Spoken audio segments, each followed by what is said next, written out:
you had to start over again today and build a newsletter to $10,000 a month as quickly as possible. So I have two answers depending on how risky you want to be. What do you think, Tyler?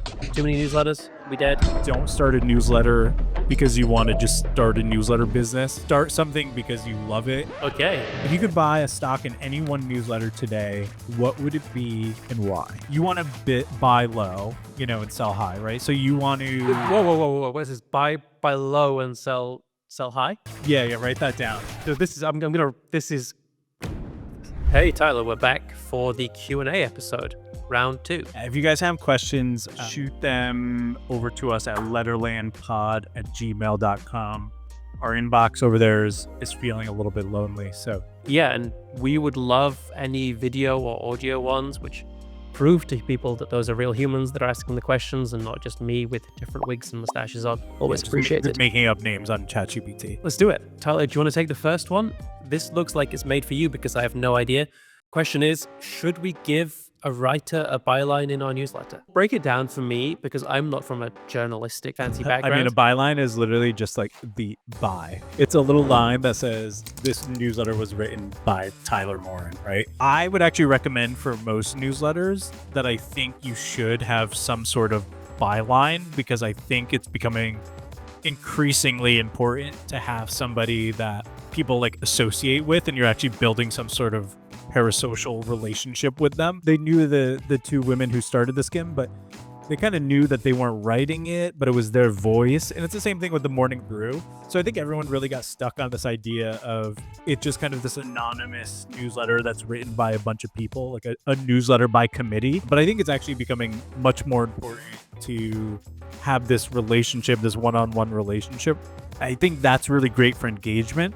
The problem you have there is, like, let's say, when Alex and Austin started the Morning Brew, they took somebody, let's call him Eddie. I don't know why Eddie, because he's educational. Let's say they put Eddie as the byline. They gave him credit for everything he was writing. This thing blows up to, 4 million subscribers.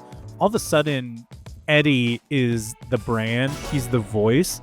And Eddie probably has a lot more leverage to be like, hey, Alex and Austin, fuck you, pay me, basically, sort of things. I would lean towards in 2025, have a byline, let somebody know who the hell is actually writing this thing. I like it. I think newspapers have had bylines in them for 300-400 years, something like those that. guys get paid nothing, so it's like they seem to be doing okay, but they do the same, right? They will bring in famous people to do opinion columns specifically to be drawn by the name, right? I've read opinion columns by people in newsletters where I'm like, let's be honest, if this wasn't this famous person writing this, I would definitely not have bothered to read that specific article or to find out their opinion. I think nowadays, especially the last 2 or 3 years, I can definitely see there being an argument for saying, okay, if my writer is not bringing anything to this as a person, as a human, anything extra, why am I letting a human write this? Why isn't this just being written by AI and edited by someone smart? As a writer of a newsletter, I think you should be bringing something extra to it. People should be sad to see you leave. They should miss you. You should be adding something extra to the point where you can have a little bit of leverage and be like, hey, it's worth paying me an extra little bit to keep me around. If people don't see a byline soon, we're going to get to this turning point where people are just going to assume that it's AI and that you're just kind of lying to them about what it is. Now, if we get to a point where we can train a model to be Tyler Morin, that's fine. But I think we'll kind of cross that bridge. So I think, it's becoming even more important because of AI to have a byline. But I gotta be honest, I don't read any content right now where I don't know the name of the person who's writing it. The only exceptions to that are people who are purposefully and specifically writing anonymously. I want to get to the next question. This one I'll give to you. So Milo, he's in college. He said, if you had to start over again today from scratch with nothing and build a newsletter to $10,000 a month as quickly as possible, how would you do it and how long do you think it would take you? I'll go first. Okay, so I have two answers depending on how risky you want to be. If you want to go all out, I would reach out to a bunch of brands that are maybe D2C, B2B, anything that you're super interested in, and just say, hey, I'll start the newsletter, you give me the subscribers, or you at least give me agree to give me like 3 or 4 direct shout outs, and I will give you the first $200,000 worth or whatever it is of sponsorship, and we can agree something or do a rev share or whatever. Week 1, you get that. Week 2, you already have a 6-figure audience, and assuming that you pick a good niche, whether it's affiliates, whether it's sponsorships, whether it's direct sales of stuff, you're in the money. You're fine, right? So that's the risky one. Do you find that brand? Can you pull it off? Do you have what it takes? The more realistic one that I think literally everybody can do probably has to be services. What I would be doing is I would be going as niche as you can into a service that you think you can get pretty good at, that is very, very specific, and that can be packaged for like anywhere from like $2,000 to, maybe $10,000, $15,000, $20,000 as a service. So that could be anything from like making websites for lawyers to designing specific landing pages for specific kinds of companies, or doing like a social proof review of like how a marketing company is using their social proof. Something for agencies. There's like millions of these like very niche things that someone who has money is going to drop $2,000, $5,000 on, no question, because they're paying for the results package. Right? Those would be like my risky and like boring but guaranteed ways of doing it. I agree with you. I think so. Let's assume we're Milo. We're in college. We don't really have a lot of skills. So to your point about being, making a course for lawyers or dentists or something. Here's what I would do. I'd make an anonymous account, right? Because no one's going to trust Milo who's in college. And I'm not saying that, this is all above board and, ethical, but I would just lie and say, hey, I'm maybe not a lawyer because you actually need to like pass the bar, but you could say that you're like inventing the plot of Suits right now to make $10,000 when you newsletter. Like you could say that you're a CMO or something, whatever it is, right? You go to ChatGPT, use deep research, and I agree. You have to build some sort of course or something that you can sell to these people. And then, you go out, you build this newsletter. But I think your biggest issue right now, Milo, is the fact that you're in college and nobody's going to trust what you have to say because you're not an expert. So I think you have to overcome that. See, I think it's almost his superpower is that he's in college. His time is not worth very much. Everybody who's like a successful business person wants to give that college kid like their first sort of shot. Yeah. It happened to me. I think it happens to everybody. If you send out 4 or 5 editions of a newsletter where you're really smart and you break down examples of people doing this really well, it creates this link in their head where they go, hey, this guy has recognized this. He understands why these things are so good. I'm associating these brands that are doing really good work with this smart guy who's telling me about why they're doing such good work. Of course, of everyone in the world, I'm going to trust him or her to do that job for me. And it's priced at $2,000 rather than, the $10,000 or the $20,000 that someone who has been doing this for 20 years and has an agency behind them would price it for, right? So it's like a no-brainer purchase at that point. Like, what's the worst that can happen is like it's almost guaranteed to work out. So I think the newsletter part is really important in bridging that sort of trust gap that you were talking about, where if you're a college kid, no one's gonna go for it. I still say go use AI deep research to help create those newsletters, because you probably still don't know a lot about any of that stuff. I'll say one last thing on that. Could be, I think you probably know him well too. Is this guy Wouter, who has kind of famously. He like went and he actually did this, right? Like he was in college and he went and just basically slung a bunch of ads for the Milk Road. I think he famously sold $1 million worth of ads. Now I think he has an agency selling ads for newsletters. So it's a little newsletter, tangential, but I think that the quickest way to make $10,000 in the newsletter business is go ask a bunch of big newsletters if you could go sell ads for them and just eat what you kill.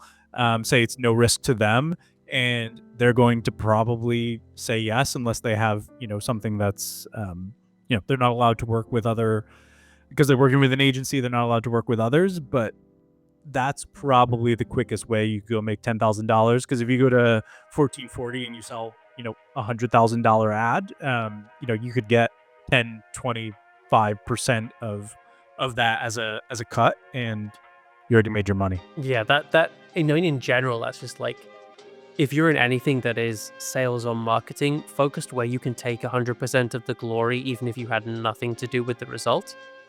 The trick is in, can you identify the Milk Road Well, the milk road before it is successful. As a newsletter operator, it's like just solve our two biggest problems, which are why you see so many agencies in sales and growth, right? Like those are the two things that we need. So if you don't want to actually make your own newsletter, I would say try to figure out to do those things. And like honestly, the world could always use another, salesperson or, growth expert. Yeah, especially the sales side. Those people are in serious demand right now. If you have some hustle, it's a great place to. Actually, Milo, call me if you want to sell ads for me. I'd love to.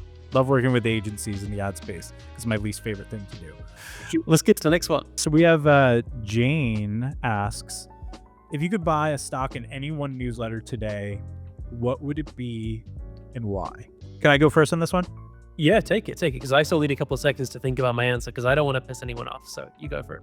I thought kind of deeply about this one. I think what most people would say, just like you said before, is like you want to buy low, and sell high, right? So you want to. Whoa! What is this? Buy low and sell high? Yeah. Write that down. So this is This is.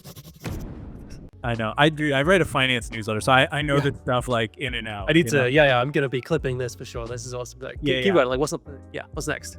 So you want to buy low, sell high for sure. So that means you want to go find, the milk road before it blows up. The real issue is in a private company, right? Private newsletter is you need liquidity, right? So I think there's probably only a handful of newsletters that like people would be chomping at the bit to get their hands on.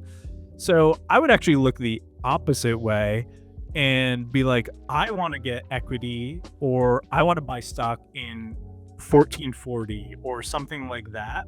That's obviously a super simple answer to say because it's like probably the biggest one. It's probably the newsletter that's going to exit next. But I think you have to have one that somebody is willing to buy, and also somebody is willing to buy at a high multiple.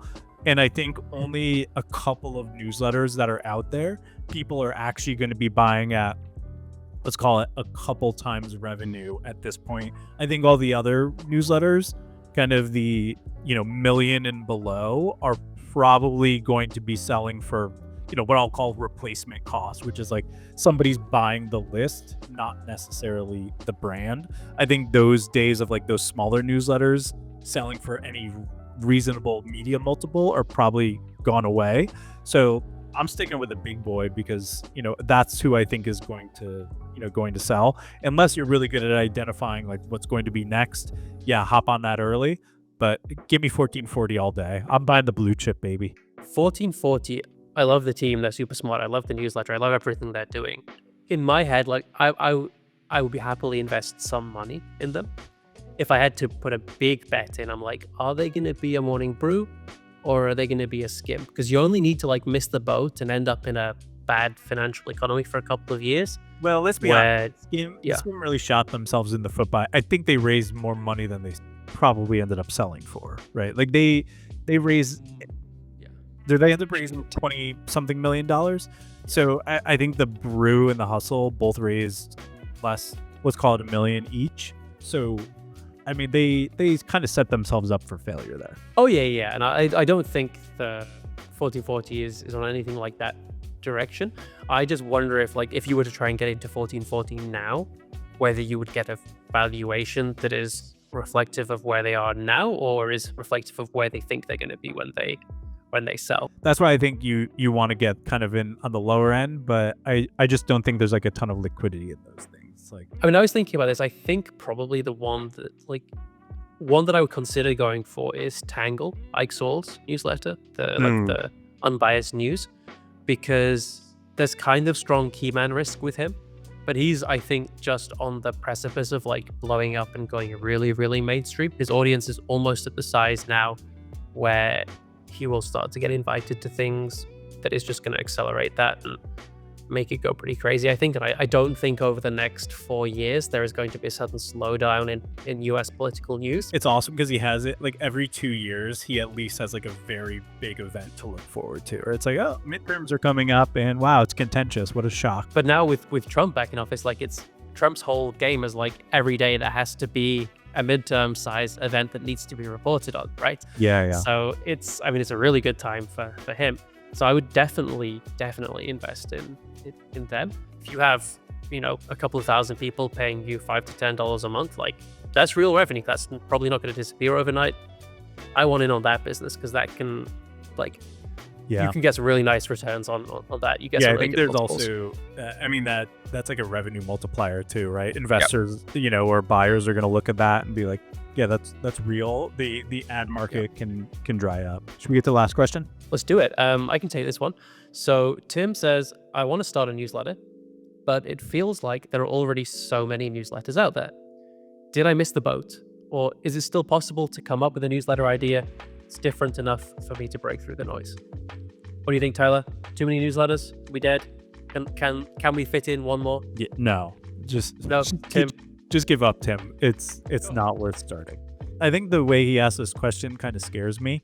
Nobody should come up with the idea of like, I want to start a newsletter and then figure out what newsletter to build. It's like they should have an idea and be like, what platform or where do I want to put this? Like, I think it goes back to some of the stuff we talked about. They're like, what are you good at? What's your interest? What are you going to be passionate about? And then I think go figure out if that's just starting, a LinkedIn account and talking about it there, if that's starting a TikTok account and talking about it there, if that's, starting a newsletter account. So yeah, I think it's a really, really bad idea to say, I'm going to start a newsletter. I'm going to start the morning brew of X and it's going to be this great business. Like if you're not passionate about this thing, it sucks having to write every day and it sucks every week, right? Unless you're like truly, truly passionate about it. So yeah, I would say don't start a newsletter because you want to just start a newsletter business and then kind of jam something in there. Start something because you love it and you just want to do it, and you'll be totally okay if it makes zero money for the next 5 years, because it probably won't make life-changing money for maybe not 5 years, a little while. Let's assume that. Interesting. Okay, so your answer is, like, just to be clear, are you saying that it is still possible to build a big newsletter, but you got to come at it from the right angle? Like you've got to. Yeah, I mean, at heart, I'm a content guy. Like I love the written word. I love creating content. And so I think you just have to come at it from the right angle. Like I would literally I still write the water cools every day. I have been for almost 8 years. And like, I just love doing it. And I will continue to do it, whether it's, 1,000 people or 1 million people reading it, preferably 1 million. But I think like that's the way you need to come at anything that you're creating with content is kind of assuming that you're almost not going to make money off of it for a while. So I'm just kind of assuming Tim is a guy who sees Beehive ads and says like, oh, well, I should make a newsletter because I could make some money off of that. Like I can tell you there's probably 10,000 other side hustles that will make you a lot more money than a newsletter. So if you're not like truly passionate about it and you're just willing to put in the time, I wouldn't start just an idea. Say, because just the way he's asking this question, it's like, did I miss the boat? Are there ideas that I can break through with? It's like, probably not asking the right question. It should probably be, what am I passionate about? What am I good at? And is a newsletter the right place to put it? I'm a big proponent of not everybody needs a newsletter. And maybe Tim, go look in the mirror. Maybe you don't need a newsletter. Okay. Am I being arch on Tim? Sorry. Yeah, Tim, but it's okay. We don't like Tim. We've already decided. Tim, newsletter's not for you. Try OnlyFans. Try, I don't know, what else can you try? There's loads of side hustles out there. Go clean some, clean some gutters, some drain gutters. Yeah, power washing. I need my fence power wash. So come on over, Tim. Yet again, we've had a listener question which ends with a personal invite to Tyler's basement, which is, I think, we're down to one of those. What do you think about this? Did he? Maybe you can answer it a little bit. You get a little bit less passionate about it. Did he miss the boat on newsletters? Yeah, I mean, I don't think so. I'm gonna give. I guess it's not that I don't agree with you, but I think if you write a daily finance newsletter that involves you getting up and writing it so that it's available at like 7 or 6 a.m. every morning, probably got to be kind of a nerd about finance. Probably got to love writing. But if you write a weekly newsletter, which is essentially just like, hey, here is one cool place to get brunch this weekend. Here is a review of a restaurant I went to that was really awesome. And here is a really cool place you could like fly to this weekend with your, in your like dual income, no kids relationship. as like a really cool weekend break. I think a lot of people are going to like that. And I don't think it's a lot of work. And I don't think you have to be super passionate about it to do a really good job if you see the opportunity. So what I would say is that I think there are a bunch of newsletters out there now. I think we're in that sort of like, do you remember maybe 10 years ago, loads of people were starting drop shipping on Shopify, and like kind of everybody had like a Shopify store or like an Etsy or something. I think that's where we're at with newsletters now, which is like everybody has one. Most of them are really shit, but that's not necessarily a bad thing, because if you have a good one, you can still really break through. The difference is what is good enough now is not the same as what is good enough even like 3, 4, 5 years ago, right? There are 100 different newsletters educating people on the same thing as you. That doesn't mean that writing an educational newsletter about marketing or something is like that there's no space left in it. It just means you have to be adding something on top, right? You have to be the educational newsletter that is funny. You have to be the educational newsletter for a group of people that is written by someone they care about, right? You have to do the one that is like, it has to be less about the education, more about sharing maybe some specific stories that nobody else can share, some insider details that nobody has access to, right? If you can write the marketing newsletter that has the interview with like marketing execs at Apple, you're going to be just fine, right? People are going to read that newsletter. The difference is you have to like, the bar is raised a lot higher, and you have to be able to do a much better job than I think what people had to do 3 or 4 years ago when they were starting out. So no, that's a really good point. And I think I was using passion. I probably should have grouped that into something broader. And I think you brought up a really good point.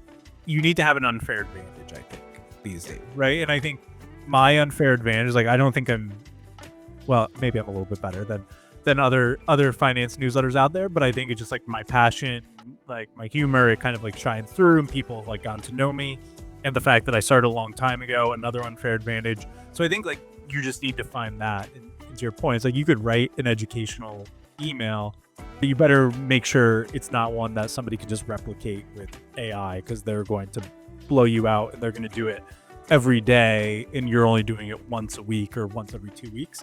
So yeah, find your unfair advantage would be my advice, Tim.